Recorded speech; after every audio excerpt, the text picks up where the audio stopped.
6 billion people on Earth when the infection hit. I'm a survivor living in New York City.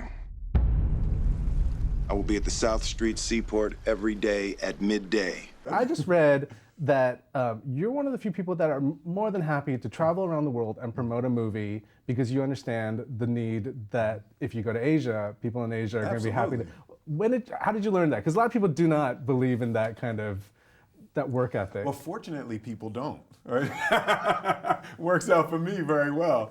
No, when we, Jazzy Jeff and I, or is it Jazzy Jeff and myself? Which one? You should, come on. And I.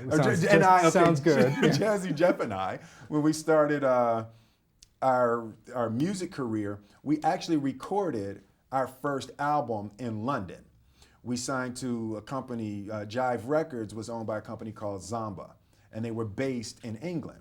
So the studios were cheaper, all of that stuff, and we went to England, and it was like rap music on the radio, and they knew more about hip hop than the most serious hardcore hip hop head that either one of us had ever come in contact with. So that sort of sparked, well, damn, we didn't even know that they listened to rap music. Well, if they listen here, do people listen in Tokyo? Do people listen in Sydney? Do people listen, in Ghent? So it became a very big part of our exploration through our music that we transferred to the movies. And I think it works, and people remember you when you come out to our... Absolutely. Working on this film, you were in New York. You got to have this place as your playground in a way. What is that weird to kind of be in a place that obviously you've been to so many times and just kind of see it devastated and looking the way it did for... Terrifying. Like, we emptied out 6 blocks of Fifth Avenue. It was chilling.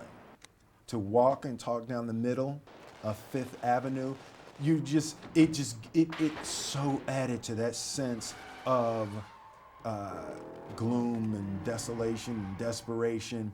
You don't realize you've never seen New York empty, right? So when somebody empties out a New York street, it just looks insane. It just doesn't feel good.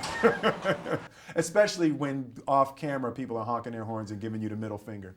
So that adds, a little more normalcy. Are you familiar with the story? And when you were reading the script and stuff, did you work over if you had to be in a situation like this, what kind of person would you be? Are you this resourceful, or are you kind of... No, I think, I was looking at that, and I studied with POWs, prisoners of war, and with people who had been in solitary confinement. And I realized very, very quickly, I'm the dude that jumps off the bridge. I'm the dude. I'm like, I don't want to be here by myself. Ah! It is such, even in, doing it the way that we did, it's still New York. It wasn't really empty. We were just clearing out certain sections. But it is such wear and tear. Even acting it, it's wear and tear, not talking to people, going to all of that. And I just can't imagine being able to find something to hope for to stay alive if I was the last man on earth. I have to ask you about the dog.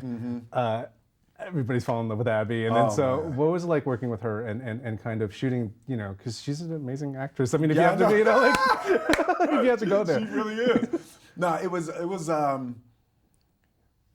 it's crazy because you actually develop a relationship, right? And it's weird. It's just like any other actress. You're on the set, when you're doing your scenes, and you look into the actress's eyes, and that's why you hear about all the affairs on the sets. That's what happens. I was begging the trainer. I was like, please let Abby live with me.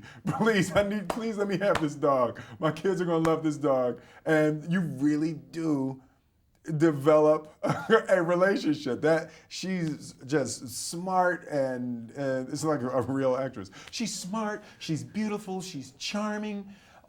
She has such a future ahead of her.